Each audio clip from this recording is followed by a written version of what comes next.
Last night, the accused in the Swargate bus terminal rape incident was detained from Gunat village in Shirur Taluka.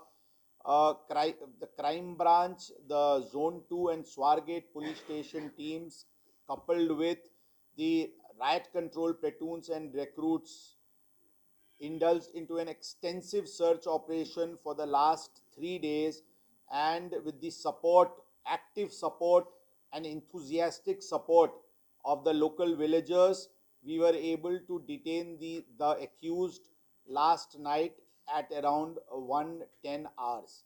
The formalities have been completed and the accused has been formally arrested in the morning hours. He shall be produced in court shortly and remand will be taken. We are trying to make a watertight case and ensure conviction in the case. We shall be having a special counsel appointed in the case, and the case shall proceed on a fast track basis. To prevent incidents like this, the Pune City Police has started a fresh uh, safety audit of various places, including vulnerable places, dark spots, hot spots, places like the bus terminals, places outside the railway stations, which comes under our jurisdiction, and various steps have also been listed out, which shall be taken shortly, which shall be started shortly.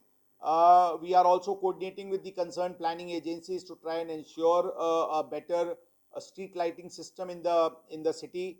A drive has also been initiated to remove the Bevaris vehicles and abandoned vehicles lying on the streets of the city. We have also started a check on the Ola and the Uber cabs, whether their panic buttons are in operation stage, and an extensive search was done by the traffic branch last evening also, and this drive shall also continue. We are trying to ensure that all steps to have a safe environment for women and for the citizens of Pune is being taken, and I would like to assure everyone that Pune City Police is thoroughly committed to ensure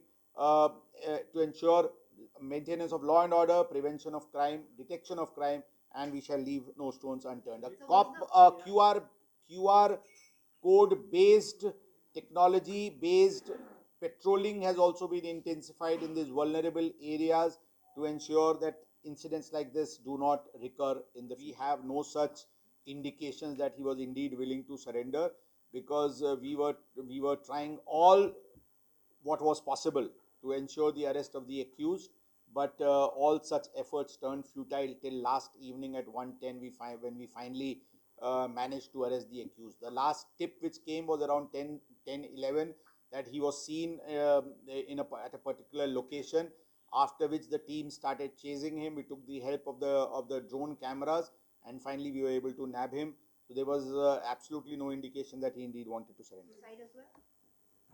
The preliminary investigation indeed shows a ligature mark on his body, and interrogation says that he indeed attempted to commit suicide. We still have to verify those facts before we confirm it. Let us not talk about, which department is to be blamed. The issue is that various steps were taken to be exact.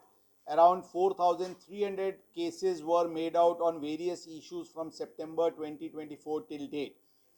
Despite that, it is a fact that this unfortunate incident indeed take place, and we are committed to ensuring that that action with a renewed vigor and with a renewed strategy is indeed required, and we shall be taking it to ensure that such incidents do not recur in the future.